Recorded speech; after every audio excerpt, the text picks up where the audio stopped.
I think many of these NGOs were actually founded by people who are part of the PFLP or associated with the PFLP. My own view, and it's a theory, I have bits and pieces of evidence, but it needs to be developed further, is that in the 1990s, as this whole soft power warfare, NGO, institutional mechanism and large-scale funding really began to take off, particularly in Europe.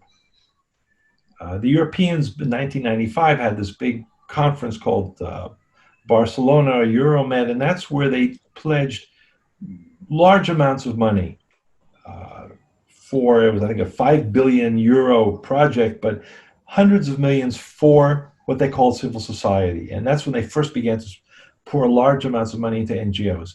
And to their credit, some members of the PFLP said, this is a good thing. And we can use it both organizationally, it'll give us some funding, and it'll give us access, which may be even more important, UN access, because we'll be recognized as an NGO, and European access.